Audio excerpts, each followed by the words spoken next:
자, 오늘은 생명 40일 3주차 둘째 날로서 목자의 심정을 지닌 전도자라는 제목으로 말씀을 잠시 보겠습니다. 오늘 본문은 예수님께서 갈릴리 사역을 3차에 걸쳐서 하셨는데 예수님의 1차 갈릴리 사역을 정리하는 내용입니다. 오늘 본문이. 그런데 오늘 본문 말씀을 기점으로 이스라엘 민족의 역사에 예수님께서 개입하셔서 그들의 선입견과 고착된 틀을 흔들어 놓으시는 그런 모습으로 나옵니다. 당시의 유대인들은 이방인을 지옥의 땔감 정도로 여길 만큼 민족적 우월주의나 배타적 선민의식에 사로잡혀 있었습니다. 그래서 구원은 예루살렘과 예루살렘 중심의 이스라엘만 구원받는다라고 생각을 했습니다. 이런 상황에서 예수님은 그들의 선민의식을 정면으로 내리치시는 그런 사역을 하십니다. 오늘 본문 35절에 보면 예수께서 모든 도시와 마을에 두루 다니사 가르쳤다. 그렇게 말씀합니다. 그런데 여기에 이 모든이라는 의미 속에는 갈릴리 지역, 주변 갈릴리 지역의 모든 도시와 마을을 의미한다고 할 수 있습니다. 따르는 모든 무리들을 불쌍히 여기시면서 예루살렘 중심의 도시가 아니라 이 예루살렘 중심에 있는 사람들 측면에서 볼 때는 변방이고 또 이방 지역이라고 그렇게 생각할 만큼 멀리 있는 갈릴리 지역에 있는 모든 도시와 마을들을 두루 다니시면서 그들에게 하나님 나라의 복음을 가르치시고 그들의 만나는 사람들을 불쌍히 여기시면서 그렇게 하나님 나라의 일들을 감당하시면서 이스라엘 중심주의를 예수님은 깨트리시는 겁니다. 무리를 보시는 안타까운 마음으로 찾아오는 사람들, 따르는 사람들을 하나님 나라로 이끌려고 하시는 이 목자의 예수님의 이 마음을 우리가 보면서 예수님이 취하신 복음 전파의 방식을 통해서 우리는 우리의 냉랭해진 영혼 그리고 형식적인 신앙생활에 약간 변화를 느껴야 합니다. 선입견과 고착된 틀을 우리가 깨트릴 수 있어야 합니다. 자, 그러면 이 선입견과 고착된 이 틀을 깨트리기 위해서 우리에게 가장 필요한 게 뭔가? 그게 뭐냐면 바로 무리를 보시고 불쌍히 여기시는 바로 주님의 마음입니다.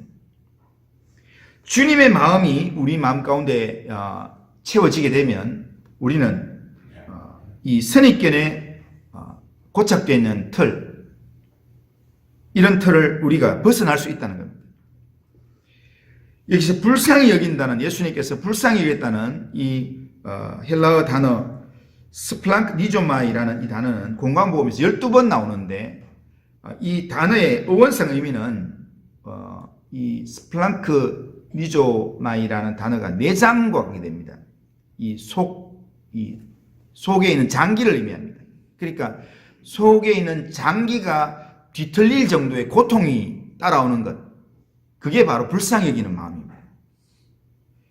주님이 지금 무리를 보시면서 예수님을 따르는 사람들을 보시면서 지금 내장이 뒤틀릴 정도의 그런 심정으로 그들을 바라보시면서 아파하셨던 이유가 뭐냐면 36절에 그들이 목자 없는 양과 같이 고생하며 기진함을 보았기 때문이다. 그렇게 말씀합니다.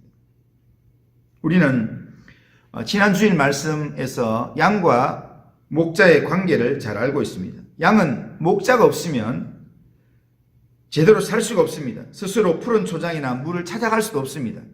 그리고 늑대나 이리처럼 먹을 것을 탈취하기 위해서 싸우지도 못합니다. 전적으로 목자의 인도와 보호를 받아야 안전하게 살아갈 수 있습니다. 한마디로 목자 없는 양은 비참한 상태에 이르고 만다는 것입니다. 이런 양과 같은 우리를 목자의 심정으로 불쌍히 여겨주셨습니다.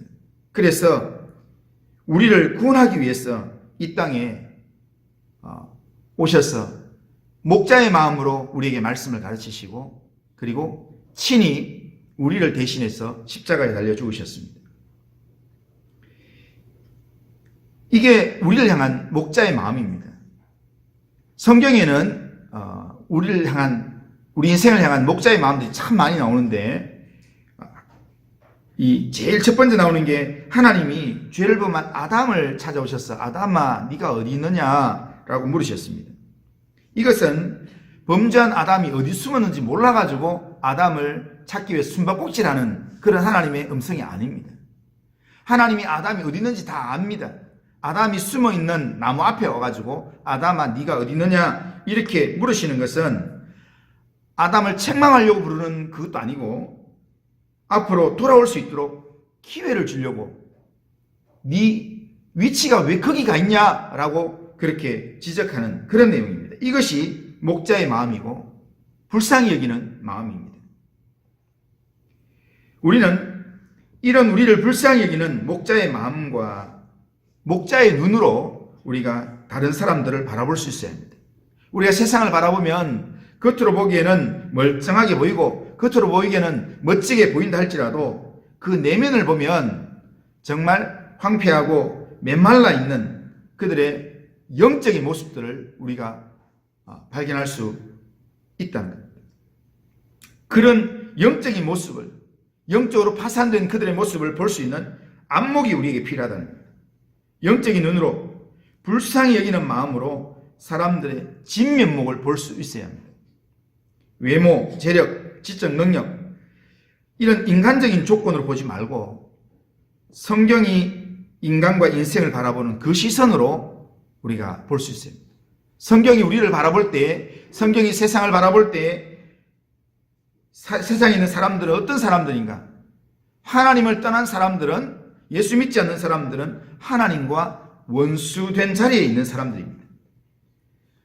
그래서 하나님과 원수된 그 자리에서 심판을 맞이하기 위해서 준비된 심판의 자리로 한 걸음씩 한 걸음씩 나아가는 그런 인생을 살고 있다는 겁니다.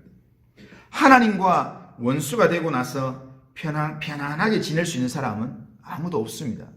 지금 자기의 현재의 이 모습을 보지 못해서 지금 큰소리 치고 정말 편하게 잠을 잘 수 있을지 모르지만 이 사실을 알면 단 1초라도 마음 편하게 지낼 수가 없습니다.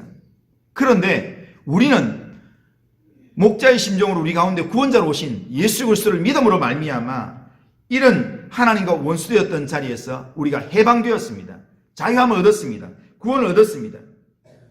이것을 깨달아 아는 인생이라면 우리 인생을 바라보는 영적인 눈이 새로워질 때 우리는 목자의 마음으로 믿지 않는 자들을 향해서 지체하지 말고 당장 해야 될 일이 두 가지가 있습니다. 그게 첫 번째는 뭐냐면 영적 타이밍을 놓치지 않고 기도하는 일입니다.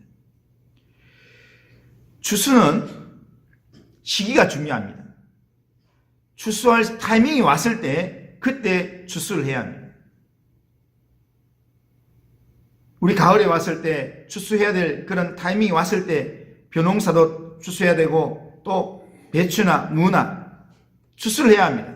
그런데 그 타이밍을 바쁘다고 그냥 놓치면 서리가 오면 다 버리는 겁니다. 그러니까 시기를 놓치면 추수할 알곡들이 다 버려진다는 사실입니다. 주님은 제자들에게 추수할 때가 되었다. 추수할 일꾼을 보내달라. 그렇게 기도해라. 라고 이야기했습니다. 그리고 요한복음 4장 35절에도 보면 너희는 넉 달이 지나야 추수할 때가 이르겠다 하지 아니하느냐. 그러나 나는 너희에게 이르노니 너희 눈을 들어 밭을 보라. 희어져 추수하게 되었도다. 이야기합니다. 제자들은 아직도 추수할 때가 멀었다 이야기하지만 영혼을 바라보시는 예수님은 벌써 추수할 때가 되었다고 이야기합니다. 우리는 아직도 시간이 많이 남아있다. 아직도 마지막 때 주님께서 추수할 그때가 아직도 남아있다 하지만 주님은 지금이 추수할 때고 지금이 구원받을 때고 지금이 은혜 베풀 때다라고 이야기하십니다. 그렇기 때문에 지금 당장 우리는 일꾼을 보내달라고 우리가 기도해야 된다는 겁니다. 여기서 보낸다라는 말은 지금 있는 자리에서 가야 할 곳에 정확하게 도착한다 그런 의미가 담겨져 있습니다. 다시 말해서 믿지 않는 자들에게 믿지 않는 자들에게 복음을 전하는 사람들을 딱 도착하게 해달라라는 그런 기도입니다. 세상 사람들의 가슴에 복음의 불을 던질 수 있도록 사람들의 마음이 복음에 이끌리도록 기도하라는 그런 뜻입니다. 우리는 기도해야 합니다.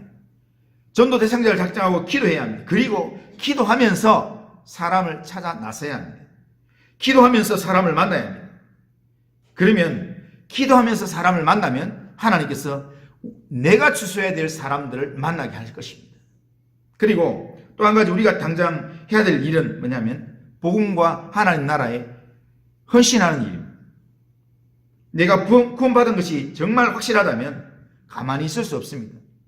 내가 가진 복음이 진짜 생명의 복음이라면, 진짜라면 복음을 위해서 헌신할 수 있습니다. 아니, 헌신해야 합니다. 이게 생명을 구원하는 이게 복음이라면, 이것을 알고 있다면 당연히 전해야 합니다. 이 사실을 깨달았던 바울은 로마서 15장 12절에서 이방인들도 그 긍휼하심으로 말미암아 하나님께 영광을 돌리게 하려 하심이라 그렇게 말씀합니다. 그러니까 이방인도 긍휼하심을 받아서 하나님께 영광을 돌리게 된다는 그 마음을 깨닫고 난 다음에 바울은 이방인 전도를 위해서 꿈을 꾸고 거기에 자기 인생을 바쳤습니다. 열방의 구원, 이것은 바울과 같은 하나님의 사람들이 꾸었던 꿈이지만 그들만의 꿈이 아니라 우리도 동참해야 될 꿈이라는 겁니다. 예수님께서 주시는 마음을 가질 때 주님의 마음, 목자의 마음을 우리가 가지게 될 때 자격 없는 우리의 가슴에도 구령의 불이 붙게 되어 있습니다. 우리는 믿지 않는 영혼들을 태아처럼 가슴에 품고 기도하고 그리고 그들의 영혼을 살리기 위해서 헌신해야 합니다. 주님의 마음을 품고 우리가 기도하면 하나님께서 우리도 그렇게 할 수 있는 영적인 힘을 주신다는 겁니다. 우리가 전도 대상을 품고 기도하면서 헌신할 때 우리가 일찍 포기만 하지 않는다면 전도하려고 기도하는 영혼이 지금 당장은 결신하고 믿는 자리로 오지 않는다 할지라도 때가 되면 하나님께서 반드시 그 영혼 만나 주십니다. 반드시 그 영혼 구원하십니다. 그들이 주께로 돌아와서 하나님께 영광을 돌리는 그날이 오게 될 것입니다. 믿지 않는 영혼들이 하나님께 돌아와서 영광을 돌리게 되는 그 환상을 바라보면서 그 환상이 현실이 될 때까지 힘을 모아서 기도하고 또한 주의 일에 헌신할 수 있는 우리 모든 성도님들 다 되시기를 주님의 이름으로 축원합니다. 자, 기도하겠습니다.